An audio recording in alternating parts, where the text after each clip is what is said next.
ආශිර්වාදය ආදරය හා සැනසීම පිරි සුබම සුබ දවසක් වේවා කියලා මම ප්‍රාර්ථනා කරනවා ඔයාලා හැමෝටම. අද හරිම ලස්සන දවසක්. මං ඉතින් නැගිට්ට ගමන්ම කුස්සියට ඇවිල්ලා මේ හදන්නේ තේ එකක් හදාගන්න. ඉතින් පේනවනේ මගේ කුස්සියට ආවා ගමන්ම පේන දර්ශනය. ඉතින් මට මේ දර්ශනය දැක්කහම උදේට දවසම මගේ හිත පිරිලා.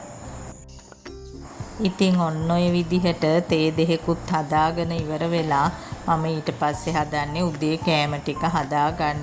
උදේට මම අද හිතුවා බතල ටිකක් තම්බා ගන්න ඕනේ කියලා. මොකද මං ඊයේ එළවලු කඩේට ගිය ගමන් බතල අරගෙන ආවා.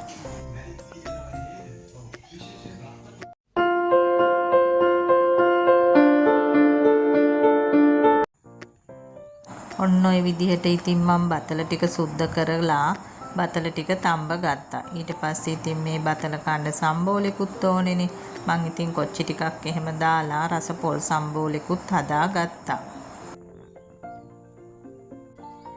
බතල කියන්නේ ඉතින් මම ආසම කෑමක්. මම ඉතින් එළවලු කඩේක කොහේ හරි තියෙනවා දැක්කොත් අනිවාර්යෙන් මම මේ බතල අරගෙන එනවාමයි.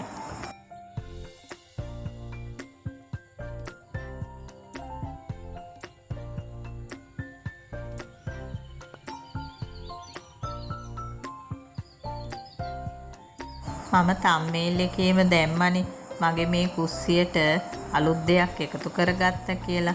මෙන්න මේ දේවල් තමයි මම එකතු කරගත්තේ. මම මොකද 3-5 තියන්න මම මේ රැක් එකක් අරගත්තා. 3-5 බෝතල් ටික නම් ඉතින් මගේ කලින් තිබුණ බෝතල් ටික. නමුත් ඉතින් ඒ බෝතල් ටික මං තියාගෙන තිබුණේ කබඩ් එක. මම ඉතින් මෙතන ඉඳන් කෑම පිළියෙල කරන නිසා මට හිතුණා ඉතින් රැක් එකක් අරගෙන මෙතනම ගහගන්න. එතකොට ඉතින් මට 3-5 එකතු කරගන්නත් ලේසියිනේ ව්‍යංජන වලට. අපි ඉතින් කොයි වෙලෙත් බලන්නේ ලේසියෙන් පහසුවෙන් වැඩ ටික කරගෙන ඉවර කරගන්නනේ.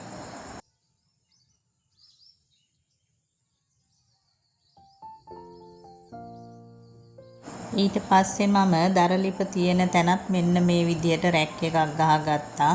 මොකද මම දරලිපේ උයන වලන් ටික එතන හොදලා නමා ගන්න.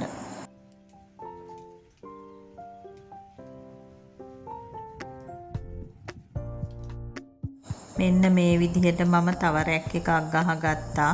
ලොකු වලන් ටික තව ඉතින් මට අවශ්‍ය කරන දේවල් තියාගන්න.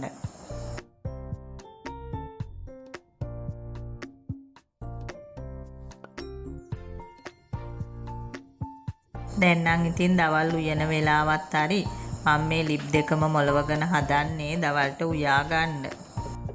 කිරිකොස් ටිකක් හදලා මෑ කරල් උයලා මාළු ටිකක් බෙද ගන්න තමයි අද හැදුවේ. මේ මාළු දෙකටම 3-5 එකතු කරගෙන තමයි මම මේ ලිපේ තියාගත්තේ. කිරිකොස් එකට නම් මම වතුර ටිකක් දාලා තැම්බෙන්න තමයි මේ තියෙන්නේ. ඉතින් මෑ කරල් එකටත් 3-5 ටික ඔක්කොම එකතු කරගෙන මන් ටිකක් මේ තැම්බෙන්න පොල් තෙල් ටිකක් එකතු කරගත්තා. ඇත්තටම මට නම් දැන් මේ දරලිපේ කෑම උයන එක භාවනාවක් වගේ. හරිම ආසාවෙන් තමයි මම මේ කෑම ටික පිළියෙල කරන්නේ. අපි පුංචි කාලේ ඉඳන්ම හුරු වෙලා තිබුණෙත් මේ විදිහට. හස්බන්ඩ් වත්තල නිසා අපි අවුරුදු 15ක්ම ඉතින් නගරයට කොටු වෙලා හිටියා. නමුත් ආයෙමත් මගේ පුංචි කාලේ ගෙවුණු පරිසරය විදිහ පරිසරයකටම එන්න ලැබුණ එක ගැන ඉතින් මං දැන් ගොඩාක් සතුටු වෙනවා. හස්බන්ඩ් පොඩි කාලේ ඉඳන්ම කොළඹ පරිසරයේ හැදුනට එයත් දැන් ඉන්නේ හරිම සතුටින් මේ පරිසරයේ.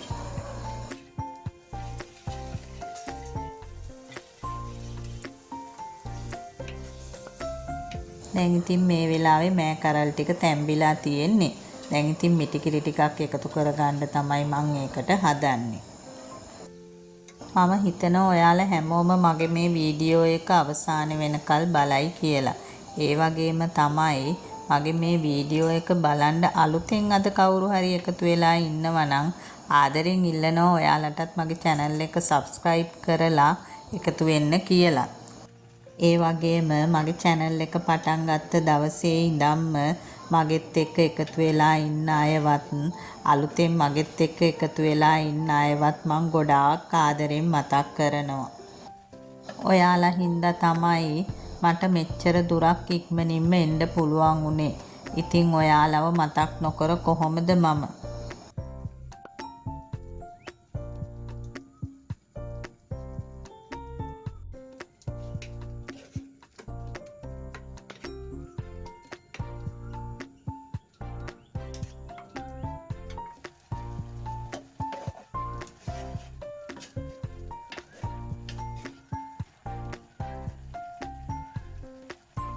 මේ වෙලාවේ මෑ කරල් ටික නම් ඉදිලා මගේ.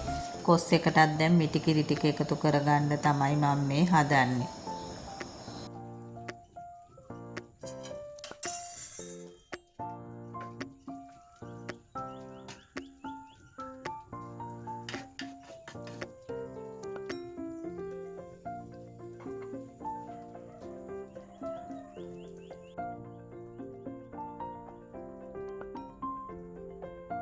දැන් කිරි කොස් එකත් ඉදිලා ඉවරයි.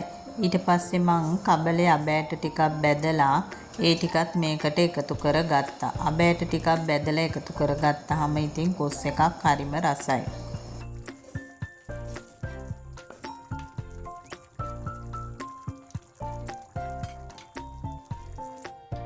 තව මම මේ විදිහට පපඩම් ටිකකුත් බැදගත්තා. ඊට පස්සේ ඉතින් මම මේ හදන්නේ මාළු ටිකකුත් බැදගන්න.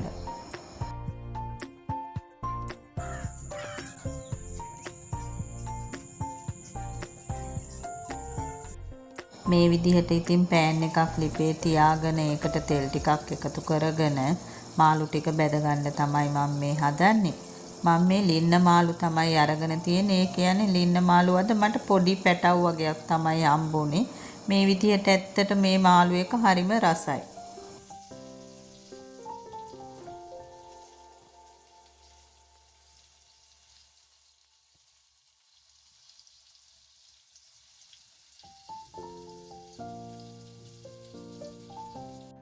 මේ ඉතින් මං ඉස්සෙල්ලාම බෙදුවේ හස්බන්ඩ්ට. ඉතින් එයාගේ කෑම එක තමයි මේ.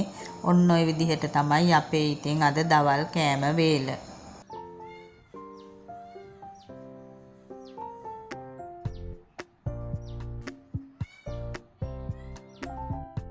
මේ තියෙන්නේ අපි ගමේ ගිහින් ගෙනාව අලිගැට peer ටික. දැන් ඉතින් ඒවා ඉදිලා තියෙන්නේ. මේ වෙලාවෙ ඉතින් මං හදන්නේ අලිගැට peer ටිකක් හදාගෙන කන්න. මම නම් අලිගැට peer කන්න ආස මෙහෙම හදලා. ඇත්තටම මෙහෙම හදලා හරිම රසයි. ඔයාලත් බලන්නකො මම මේ හදන විදිය. මේ අලිගැට peer ඉතින් හොඳට පැහිලා කඩපු අලිගැට peer වගේක්. ඉතින් ඉක්මනින්ම මේ ටික ඉදුණා. එක ගෙඩියක්වත් නරක් වෙලා තිබුණෙත් නැහැ.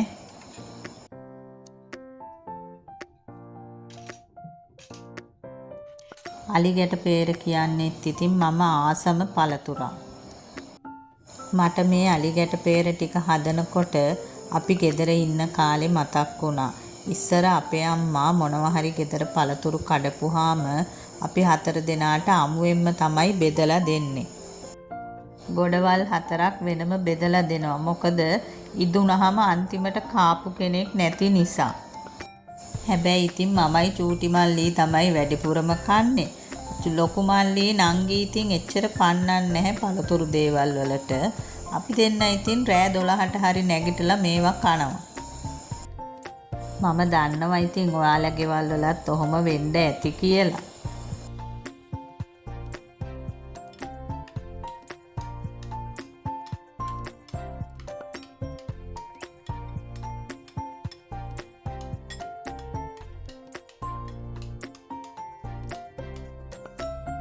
ඔන්න ඔය විදිහට ඉතින් අලිගැට peer ගෙඩි දෙකක් මම මේ විදිහට භාජනයකට දාගත්තා. මම මේක වැඩිපුර පොඩි කරන්නේ නැහැ. මම ආස නැහැ එහෙම අර ක්‍රීම් එකක් වගේ විදිහට හදලා කන්න. ඊට පස්සේ මම මේකට ලුණු චූට්ටක් එකතු කරගන්නවා. ගොඩ ලුණු එකතු කරගන්න එපා. අර නිකන් චුට්ටක් හැන්දේ ගාවගෙන ලුණු එකතු කරගන්න. ඊට පස්සේ මම මේ එකතු කරගන්නේ සීනි ටිකක්. ඉතින් ගොඩක් ඉතින් සීනි කන්නේ නැති අය නම් සීනි වැඩි එකතු කරගන්න එපා. මාත් මේ සීනි හැඳි දෙකක් තමයි මේ එකතු කරගත්තේ.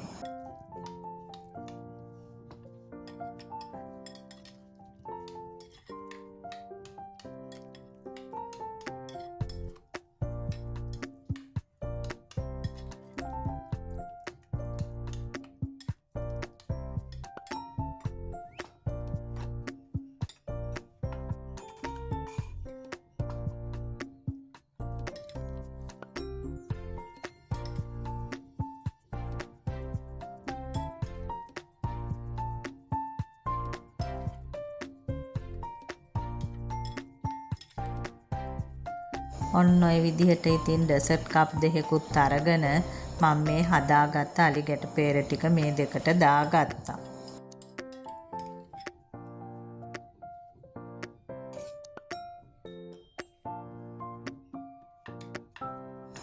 ඊට පස්සේ මම මේ අලි ගැට peer ටිකට කෙසෙල් ගෙඩි දෙකකුත් කපලා එකතු කරගත්තා. ඔයාලත් මේ විදිහට අලි ගැට peer කාලා බලන්නකො. හරිම රසයි. එහෙමනම් අදත් මගේ මේ වීඩියෝ එක බලන්න එකතු වුණු ඔයාලට ගොඩාක් ස්තුතියි. ආයෙමත් මේ වගේ වීඩියෝ එකක් අරගෙන එනකල් ඔයාලා හැමෝම සතුටින් ආදරෙන් පරිස්සමෙන් ඉඳී කියලා මම හිතනවා. අදට ගිහිල්ලා එන්නම්. ඔයාලා හැමෝටම ගොඩාක් ආදරේ. මම දීරුක්ෂි.